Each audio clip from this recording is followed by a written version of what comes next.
Hello, Lightworker family. In this video, I'm going to share with you 3 techniques that I use to guard my energy, to preserve my frequency, to remain high vibrationally, as well as to stay in a heart-centered, light-centered capacity, even in the midst of a stressful environment, a stressful conversation with an individual, or when I feel worried about a person or a situation. Okay, so, and then welcome. If you're new to this channel, I'm Kaylee Boehm. I'm a professional psychic in service of lightworkers all over the world. I'm very passionate about sharing my expertise with others so that they may thrive as lightworkers here on earth. So thank you so much for subscribing and being part of our lightworker family. I'm new here to YouTube and I'm having a lot of fun. So please introduce yourself in the comments below. And yeah, let's get into today's video. So these 3 techniques. So the first technique, my wonderful, dear soul sister, Pam, shared this with me. I've always been a highly sensitive person. I've always dealt with a lot of anxiety due to my hypersensitivities, especially in social settings around people. So when I had one of my spiritual awakenings back in 2015 and my third eye opened and I started channeling and having psychic visions, it became even more overstimulating to me to be around people. And so it was difficult because I have such a heart for people and I love people and I love to travel and be in community. And so I needed a way to ground and guard my energy field. And so Pam is an excellent energy worker and healer. And so she taught me this technique. So thank you, Pam. Hello.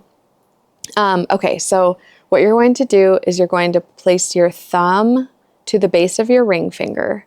And she taught me this in steps, and I like to teach it in steps as well, because I find that if I'm somewhere and I'm just kind of mildly feeling a lot of energy and I just kind of want to draw in my aura or the boundary of my aura just a little bit, I still want to be able to perceive and discern and assess my environment and how I'm feeling, but I just kind of want to have a little bit of a veil around my aura in a sense, or my energy field, then I'll just do this. And it's pretty easy to kind of do this with your hands and have your hands down. You don't have to apply a ton of pressure, but it's just a really nice kind of gentle way to guard your energy. So that's the first step. If you're in a place where you really want to draw your energy field in, almost as if you don't have an extension of your aura and you just want to draw it in all into your body and hold all of your energy and guard all of your energy, then what you'll do is you'll simply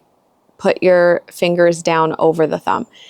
What I love about the psychological component to this, again, I'm sure this is a mudra of some sort. I know that there's different, pulse points or meridians. I think one is fire, one's earth. And so I understand the spiritual and energetic component to this. But what I also love psychologically is it's like we are the thumb, and it's like, okay, we're drawing inward and we're going to the center of ourself. We're centering, we're grounding, and we're going in.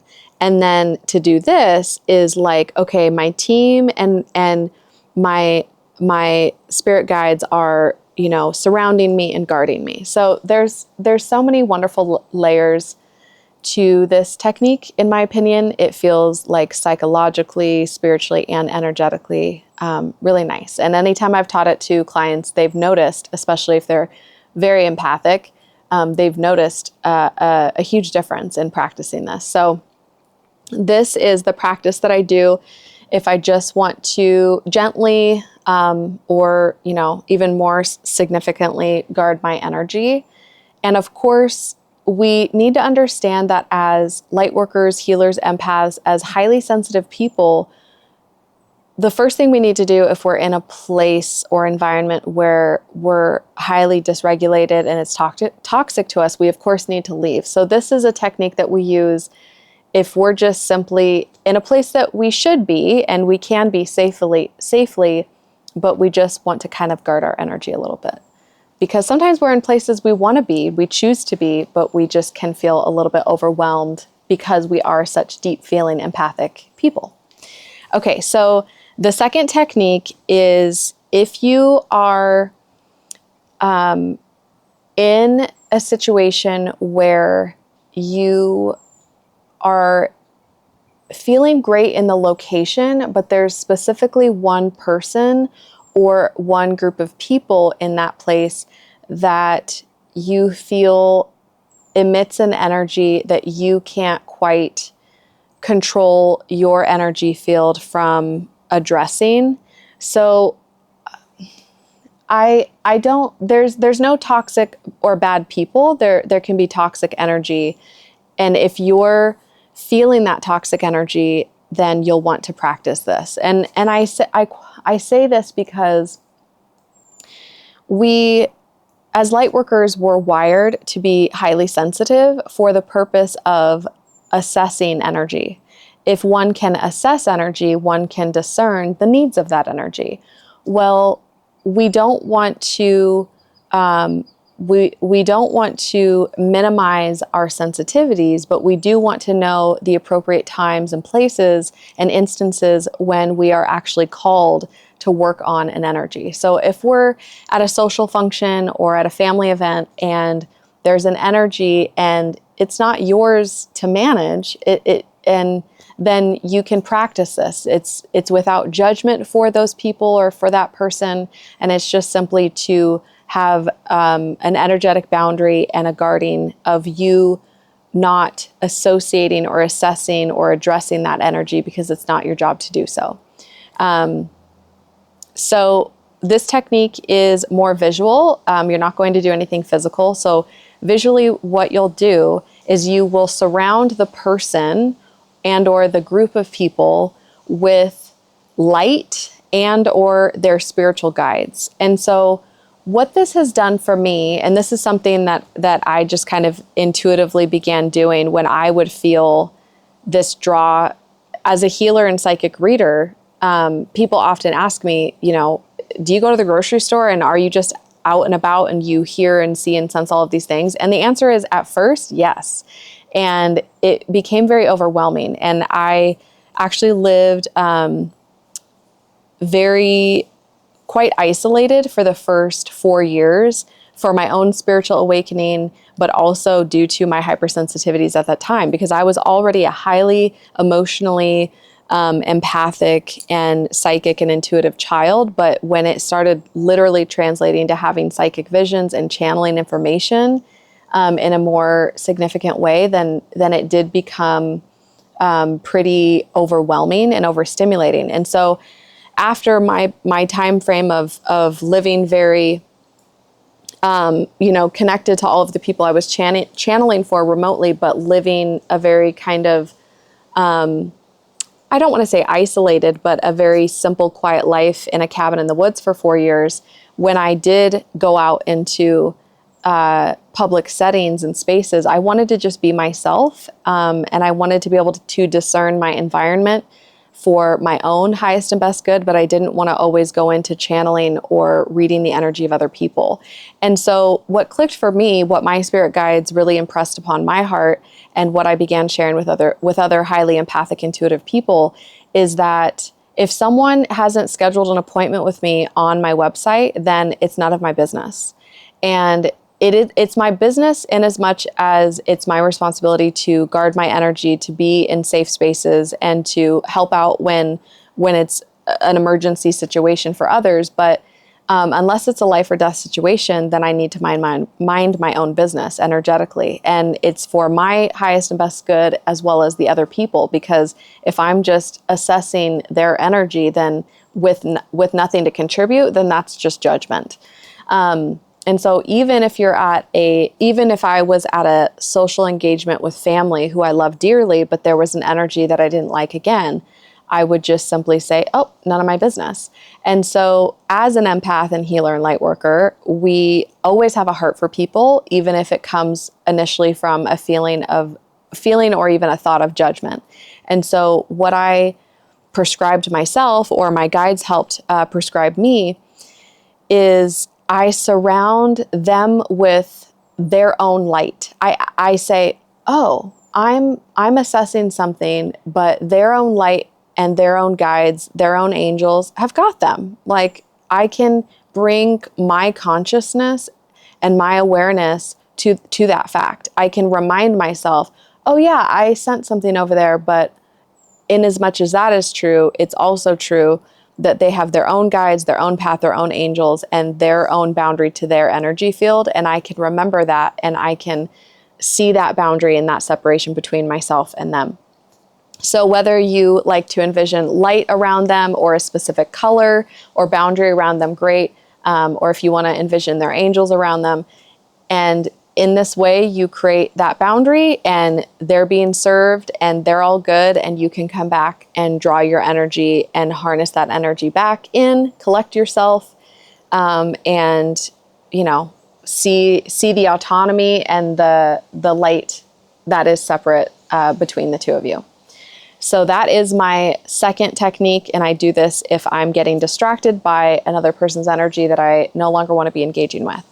And the third technique is when you're engaging with someone you choose to engage with, you love them, you adore them, perhaps it's your sister or a friend or your spouse, your loved one, whom you're speaking with, whether you're in person or over the phone, and they're sharing with you their struggles, their suffering. So in this instance, as highly empathic, sensitive people, it can feel very confusing in a way, because you love this person dearly, you want to be there for them, but you're noticing that it's very dysregulating for you in that experience. And so the technique that I use for this instance is I conjure this ball of light in my higher heart, again, because the heart chakra deals in experiencing love and also grief and pain. So your heart can be broken, your heart can love, but it can also feel pain and grief and sadness. The higher heart is transcendent of this, and this is unconditional love. This is unconditional regard. It's spiritual love. And so I conjure and feel and meditate this ball of light in my higher heart.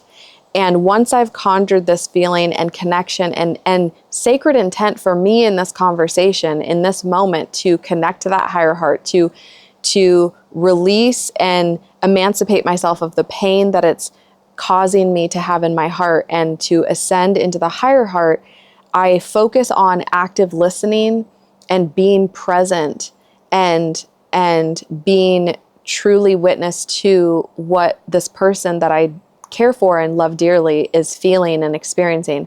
And once I feel that connection, I then have this ball of light create a current and a pulse where it goes, it radiates outward from me toward that person, again, whether I'm on the phone or in person with them. And what this does is it creates that sacred intent to listen with unconditional love. I don't need to go into, I'm highly uncomfortable, so I need to fix this for them. I'm highly dysregulated, so I need to run away from this. And then secondly, when I feel this wave and this flow of energy of light coming from my higher heart to them, it's a one-way path. The light is emanating toward them. And so there's less of this current of their pain coming in toward me. As highly empathic people, our enteric nervous system of our gut is really sensitive. This is why we understand and know the phrase gut feeling or gut instinct.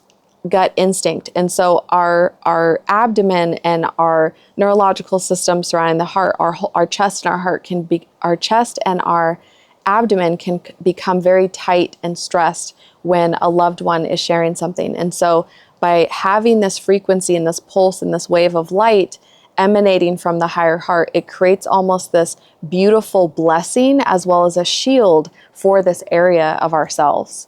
And so that is my favorite way to, when I feel the waves of hypersensitivity coming, when I'm hearing a loved one of mine share their struggles, and I don't want to run for the hills just because it feels bad to me as a human being, and I know that I want to show up for them. This is the practice that I utilize, and of course, you can do that in your work. You can do that with people that you can feel or sense are suffering. You can do this to send remote and distance light healing to others. And this will not only guard your energy, but also attune you to your light body as well. So these are my 3 favorite practices for guarding my energy, creating separation between my energy and others in a sacred and grounded way. And I hope these are techniques that serve you as well. Thank you so much for watching. Thank you so much for supporting this channel. I'm so happy to be part of this Lightworker family, and many blessings to you all. I'll see you in the next video.